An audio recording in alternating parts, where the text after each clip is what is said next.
নমস্কাৰ, আশা কৰোঁ সকলোৱে তোমালোকে ভালে কুশলে আছা। মৰমৰ ছাত্ৰ ছাত্ৰীসকল, আজি আমি এটা নতুন অধ্যায় আৰম্ভ কৰিবলৈ আগবাঢ়িছোঁ। নতুন অধ্যায়টো আগবঢ়াৰ আগতে আহচোন আমি কেইটামান চিত্ৰ চাই লওঁ। মৰমৰ ছাত্ৰ ছাত্ৰীসকল, তোমালোকৰ স্ক্ৰীণত কেইটামান চিত্ৰ দেখিবলৈ পাইছা। প্ৰথম চিত্ৰটো আছে আমাৰ এটা চাইকেলৰ চকা, আমি খাই ভাল পোৱা পিজ্জা এটা, আমাৰ মায়ে হাতত পিন্ধা খাৰু, তাৰপিছত আমি ভাত খোৱা প্লেট এটা। এই চিত্ৰবোৰ তোমালোকে ছবিত দেখিবলৈ পাইছা। এই চিত্ৰবোৰ যদি আমি জ্যামিতিক ৰূপ সোধোঁ, তেন্তে এই চিত্ৰবোৰ জ্যামিতিক ৰূপ তোমালোকে কি বুলি ক'বা? একদম সহজ, এনেকুৱা জ্যামিতিক চিত্ৰ আমি পাই আছোঁ। এই আটাইবোৰে একো একোটা জ্যামিতিক ৰূপ কি হ'ব? আমাৰ বৃত্ত, নহয় জানো? সেই আটাইবোৰ হ'ল আমাৰ একো একোটা কি? বৃত্ত। গতিকে আচলতে আমি চাওঁ বৃত্ত মানে কি? আমি আগতে পঢ়িছিলোঁ, আমি পুনৰাই অভিমুখী মাৰি লওঁ যে আমাৰ বৃত্তনো কি আছিল। মৰমৰ ছাত্ৰ ছাত্ৰীসকল, আমাক বৃত্ত বুলি ক'লে প্ৰাথমিক ধাৰণাটো কি আহে? বৃত্ত বুলি কোৱাৰ লগত জাষ্ট আমি এটা কি কল্পনা কৰোঁ? এটা ঘূৰণীয়া আকৃতি। এনেকুৱা এটা ঘূৰণীয়া আকৃতি বুলি ক'লে আমি কি বুজিব? বৃত্ত বুলি বুজি পাওঁ, নহয় জানো? কিন্তু মৰমৰ ছাত্ৰ ছাত্ৰীসকল, সকলোৱে তোমালোকে জানা, গণিতত বা জ্যামিতিত এটা নিৰ্দিষ্ট সংজ্ঞা বা চৰ্ত মানি চলিহে আমি যিকোনো এটা জ্যামিতিক চিত্ৰ আঁকো। অৰ্থাৎ প্ৰত্যেকটা জ্যামিতিক চিত্ৰৰে একো একো নিৰ্দিষ্ট সংজ্ঞা আছে। ঠিক একেদৰে আমাৰ বৃত্তৰ এটা নিৰ্দিষ্ট সংজ্ঞা আছে, সকলোৱে তোমালোকে জানা। তথাপি আমি পুনৰ আলোচনা কৰিলোঁ যে বৃত্তনো আচলতে কি, যে বৃত্ত কাক বুলি আমি কি শিকিছিলোঁ। মৰমৰ ছাত্ৰ ছাত্ৰীসকল, আমি কি শিকিছিলোঁ? যে বৃত্ত মানে হ'ল এটা নিৰ্দিষ্ট সমতলত কোনো এটা বিন্দুৰ পৰা সমদূৰৱৰ্তী বিন্দুবোৰৰ সমষ্টি হ'ল তোমাৰ বৃত্ত, বা এটা নিৰ্দিষ্ট বিন্দুৰ পৰা সমদূৰৱৰ্তী বিন্দুৰ কক্ষপথেই হ'ল তোমাৰ বৃত্ত। বৃত্ত মানে কি পাইছিলোঁ? যে এটা সমতলত, এই ক্ষেত্ৰত আমাৰ বৰ্ড সমতল হ'ব, এটা নিৰ্দিষ্ট বিন্দুৰ পৰা, এইটো ধৰি নিৰ্দিষ্ট বিন্দু ল'লোঁ, সমদূৰৱৰ্তী বিন্দুৰ সমষ্টি, না সমান সমান দূৰত আমি বিন্দু ল'ম, বৰ্ড বিন্দু ল'ম।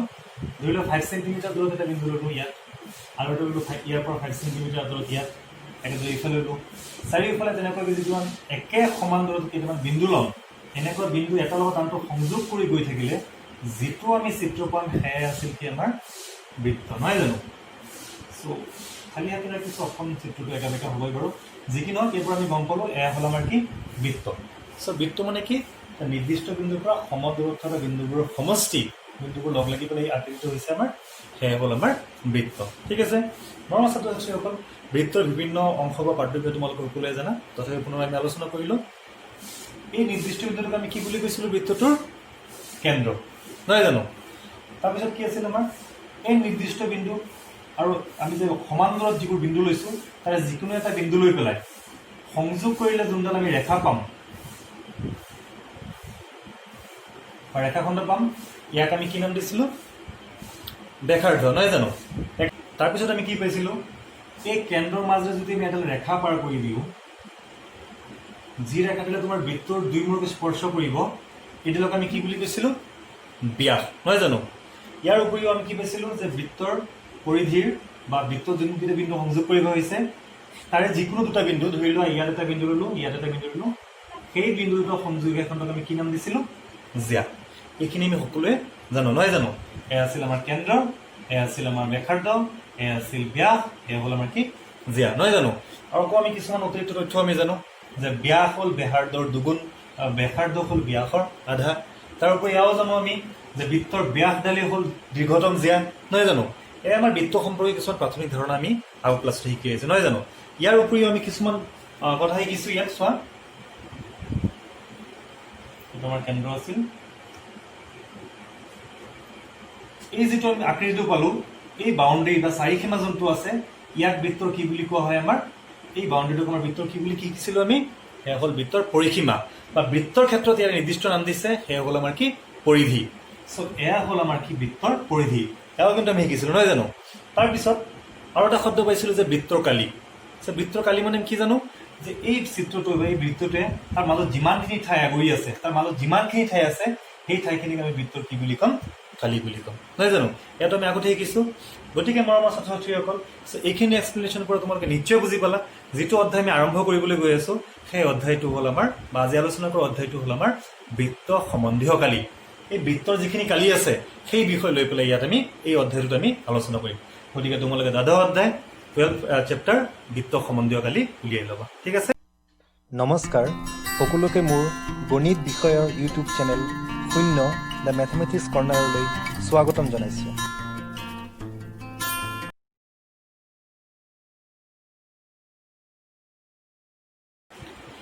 আমি চেপ্টাৰটো আৰম্ভ কৰাৰ আগতে আমাৰ এই চেপ্টাৰত যিখিনি প্ৰয়োজনীয় কিছুমান বস্তু লাগে বা তথ্য লাগে সেয়া আমি ইয়াত আলোচনা কৰি লওঁ।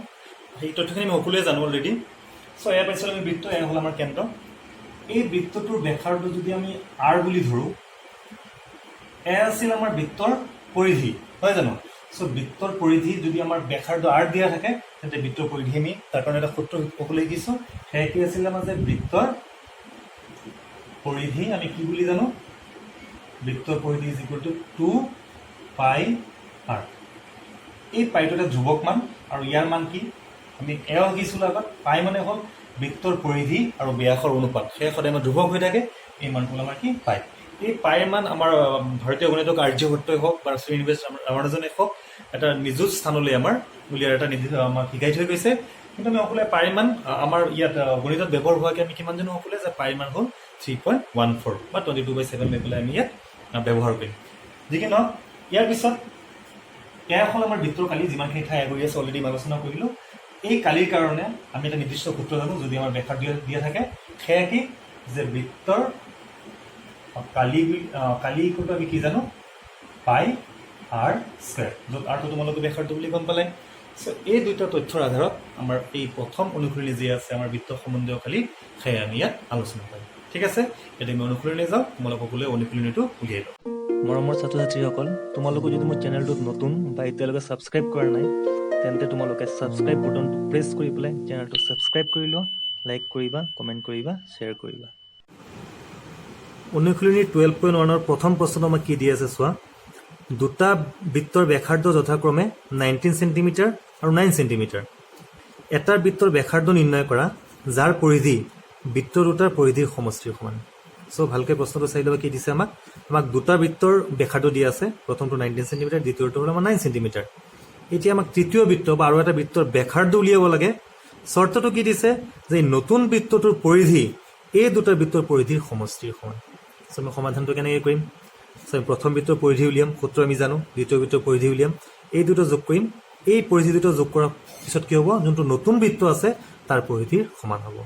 বা একদম চিম্পলি আমি কেনেকৈ কৰিব পাৰোঁ যে নতুন বৃত্তৰ পৰিধি ইজ ইকুৱেল টু কি হ'ব? প্ৰথম বৃত্তৰ পৰিধি প্লাছ দ্বিতীয় বৃত্তৰ পৰিধি। ঠিক আছে, আমি সমাধান কৰোঁ। মৰমৰ ছাত্ৰ ছাত্ৰীসকল, প্ৰশ্নৰ পৰা আমি কি গম পালোঁ যে আমাক দুটা বৃত্ত দিয়া আছে আৰু দুটা বৃত্তৰ ব্যাসাৰ্ধ দিয়া আছে। প্ৰথমটোৰ ব্যাসাৰ্ধ দিয়া আছে 19 চেণ্টিমিটাৰ, দ্বিতীয়টো 9 চেণ্টিমিটাৰ। এতিয়া আমাক উলিয়াব কি দিছে? নতুন এটা বৃত্তৰ ব্যাসাৰ্ধ উলিয়াব লাগে যাৰ পৰিধি অৰ্থাৎ নতুন বৃত্তটোৰ পৰিধি যি দুটা বৃত্ত আমাক দিয়া আছিল তাৰ পৰিধিৰ সমষ্টিৰ সমান। ঠিক আছে, চ' আমি চৰ্তমতে আগুৱাই পেলাই সমস্যাটো সমাধান কৰিম। প্ৰথমতে আমি সমাধান কৰোঁতে আমাক কি কি দিয়া আছে তাকে আমি লিখি লওঁ। চ' আমাক কি দি আছে চোৱা, লিখি ল'ম যে গিভেন বৃত্ত দুটাৰ ব্যাসাৰ্ধ। চ' বৃত্তৰ ব্যাসাৰ্ধক আমি আৰ আকাৰে বুজাওঁ, যিহেতু ইয়াত দুটা বৃত্ত বা তিনিটা বৃত্ত আছে। চ' গোটেইকেইটাত আমি আৰ লিখিব নোৱাৰোঁ, গতিকে ইয়াত আমি কি কৰিম? প্ৰথম বৃত্তৰ ব্যাসাৰ্ধক আমি R1ৰে বুজাম, যাৰ মান দিয়া আছে 19 চেণ্টিমিটাৰ। দ্বিতীয় বৃত্তটোৰ ব্যাসাৰ্ধক আমি R2ৰে বুজাম, যাৰ মান দিয়া আছে আমাক 9 চেণ্টিমিটাৰ। ঠিক আছে, এতিয়া আমি কি কৰিম? যিহেতু আমাৰ তৃতীয় বৃত্তৰ প্ৰয়োজন, তৃতীয় বৃত্তটোৰ ব্যাসাৰ্ধ আমাক দিয়া নাই, উলিয়াব দিছে, তাৰ আমি নিৰ্দিষ্ট কিবা এটা মান আমি ধৰি ল'ম। ঠিক আছে, চ' লিখি ল'ম যে লেট বা ধৰোঁ তৃতীয় বা নতুন বৃত্তৰ ব্যাসাৰ্ধ, এইটো আমাক দিয়া নাই, এইটো আমাক উলিয়াব দিছে, আমি চিম্পলি আৰ বুলি ধৰিছোঁ। এই দুটা বৃত্তৰ পৰিধিৰ যোন দুটা ব্যাসাৰ্ধ দিয়া আছে, এই দুটা বৃত্তৰ পৰিধিৰ যোগফলত বা সমষ্টিৰ সমান এই বৃত্তটোৰ পৰিধি হ'ব। ঠিক আছে, আমাক এই আৰ উলিয়াব দিছে, তৃতীয় বৃত্তটোৰ ব্যাসাৰ্ধ আৰ উলিয়াব দিছে। এতিয়া কি কৰিম? আমি প্ৰশ্নত যেনেকৈ সুধিছে ঠিক তেনেকৈ আগবাঢ়িম, অৰ্থাৎ আমি প্ৰশ্নমতে লিখিম। চ' আমাক কি দিয়া আছে? প্ৰশ্নমতে কি বুলি কৈছে যে এই বৃত্তটোৰ, ইয়াত ব্যাসাৰ্ধ দিয়া আছে যে এই বৃত্তটোৰ পৰিধি এই বৃত্ত দুটাৰ তোমাৰ পৰিধিৰ সমষ্টিৰ সমান। চ' এই বৃত্তৰ পৰিধি আমি সূত্ৰ জানো। পৰিধিৰ সূত্ৰটো কি আমাৰ? 2πr। এই পৰিধিটো কাৰ সমান বুলি কৈছে? এই দুটা বৃত্তৰ পৰিধিৰ সমান। চ' ইয়াত প্ৰথম বৃত্তটোৰ পৰিধি কি হ'ব? 2πr1 সমষ্টি মানে আমি কি দিম? প্লাছ দ্বিতীয় বৃত্তৰ পৰিধি কি হ'ব আমাৰ? 2πr2। ইয়াত আমাৰ বেলেগে বেলেগে পৰিধি উলিয়াই ইয়াৰ সমান দিশত কোনো যুক্তি নাই, আমি একেবাৰে লিখি দিব পাৰোঁ যে তৃতীয় বৃত্তটোৰ পৰিধি বাকী দুটা বৃত্তৰ পৰিধিৰ সমষ্টিৰ সমান। ঠিক আছে, চ' আমি সমাধান কৰি পেলাই আমি আৰু মান উলিয়াই দিম। চ' গোটেইকেইটা আমাৰ 2π মাল্টিপ্লাই হৈ আছে। চোৱা 2π গোটেইকেইটাত মাল্টিপ্লাই হৈ আছে। চিম্প্লিফিকেশ্যন যাম এতিয়া আমি চ' ডিৰেক্টলি আমি 2 পাইটো কাটি পেলাই উঠাই দিব পাৰি বা আমি ইয়াত কমন লৈ পেলাই দেখুৱাব পাৰোঁ কোনো প্ৰয়োজন নাই যিহেতু গোটেইকেইটা 2 পাই আছে গোটেইকেইটাৰ পৰা 2 পাই উঠি গ'ল বা কাটা গ'ল বুলি আমি ধৰি ল'লোঁ চ' আমাৰ কি থাকিল ইয়াত বাকী r ইজ ইকুৱেল টু কি থাকিল আমাৰ r1 প্লাছ ইয়াত কি থাকিল আমাৰ r2 চ' জাষ্ট মান বহুৱাই দিয়া r is equal to r1 মানে আছে আমাৰ 19 r2 মানে কিমান আছে আমাৰ 9 চ' আমি কি পালোঁ r ইকুৱেল টু 19 প্লাছ 9 মানে কিমান হ'ল আমাৰ 28 গতিকে আমাৰ নতুন বৃত্ত যোনটো আছে বা তৃতীয় বৃত্ত যোনটো হ'ল তাৰ ব্যাসাৰ্ধ আমি কিমান পালোঁ 28 ঠিক আছে তাকে আমি লিখি দিম এতেকে তৃতীয় বৃত্তৰ ব্যাসাৰ্ধ কিমান পালোঁ আমি 28 একদম ইজি নিশ্চয় বুজি পাইছা ছেকেণ্ড প্ৰশ্নটো চোৱা কি দিয়া আছে আমাক দুটা বৃত্তৰ ব্যাসাৰ্ধ যথাক্ৰমে 8 সেন্টিমিটাৰ আৰু 6 সেন্টিমিটাৰ এটা বৃত্তৰ ব্যাসাৰ্ধ নিৰ্ণয় কৰা যাৰ কালি বৃত্ত দুটাৰ কালিৰ সমষ্টিৰ সমান মৰমৰ ছাত্ৰ ছাত্ৰীসকল প্ৰশ্নটো চাই নিশ্চয় বুজি পাইছা প্ৰথমটো এটা সম্পূৰ্ণ একে পাৰ্থক্যটো কি যে প্ৰথমটো আমাৰ পৰিধিৰ সম্পৰ্ক দিছিল ইয়াত আমাৰ কি দিছে কালিৰ সম্পৰ্ক অৰ্থাৎ যোনটো আমাৰ নতুন বৃত্ত হ'ব তাৰ কালি এই দুটা বৃত্তৰ কালিৰ সমষ্টিৰ সমান আমি একেদৰে আগবাঢ়ি পেলাই আমি সমাধান কৰি দিম কেনেকৈ আগবাঢ়িম যে নতুন বৃত্তৰ কালি ইজ ইকুৱেল টু কি হ'ব প্ৰথম বৃত্তৰ কালি প্লাছ দ্বিতীয় বৃত্তৰ কালি আমি সমাধান কৰি দিয়ে বা চিম্প্লিফিকেশ্যন কৰাৰ পিছত নতুন বৃত্তটোৰ ব্যাসাৰ্ধ পাই যাম আমি ইতিমধ্যে প্ৰশ্নত আলোচনা কৰিছোঁৱেই যে এই সমস্যাটো আগৰ নিচিনা একেই পাৰ্থক্যটো কি আগত আমাৰ কি আছিল পৰিধিৰ সমষ্টি দি আছিল ইয়াত আমাৰ সমষ্টি কিহৰ দি আছে কালিৰ দি আছে চ' আমি ডিৰেক্টলি লিখি ল'লোঁ যে বৃত্ত দুটাৰ ব্যাসাৰ্ধ প্ৰথমটো দি আছে 8 সেন্টিমিটাৰ দ্বিতীয়টো 6 সেন্টিমিটাৰ আৰু তৃতীয় বৃত্তটোৰ ব্যাসাৰ্ধ আমি কি বুলি ধৰি লৈছোঁ এতিয়া আমি প্ৰশ্নমতে আগবাঢ়িম চ' প্ৰশ্নমতে আমাক কি কৈছে যে তৃতীয় বৃত্তটোৰ কালি এই দুটা বৃত্তৰ কালিৰ সমষ্টি হ'ব চ' আমি আগৰ নিচিনাকৈ আগবাঢ়িম চ' ইয়াৰ কালি বৃত্তৰ কালি সূত্ৰ প্ৰয়োগ কৰি দিয়া কি আমাৰ পাই r square is equal to এই দুটাৰ কালি হ'ব প্ৰথমটোৰ কিমান হ'ব পাই r1 স্কোৱাৰ দ্বিতীয়টো হ'ব পাই r2 স্কোৱাৰ ইয়াতো আমি বেলেগে বেলেগে কালি উলিয়াই নলওঁ ডিৰেক্টলি একেবাৰে লিখি দিম ঠিক আছে চ' আগৰ নিচিনাকৈ আমি যেনেকৈ 2 পাই কাট কৰিছিলোঁ ইয়াত কি কেঞ্চেল কৰি আছে গোটেইকেইটাত আমাৰ পাই কাট কৰিছোঁ নহয় জানো গোটেইকেইটাৰ পৰা পাই কাট কৰি দিয়া আমি কি থাকিব আমাৰ হাতত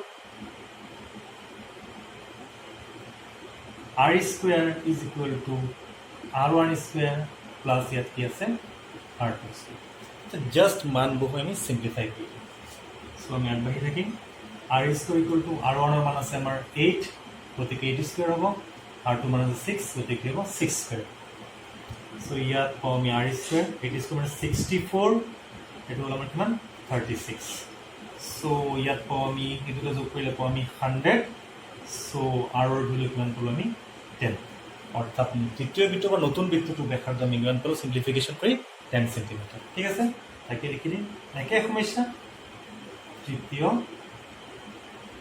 বৃত্তৰ ব্যাসাৰ্ধ কিমান পালোঁ আমি 10 সেন্টিমিটাৰ নিশ্চয় বুজি পাইছা একদম ইজি অংক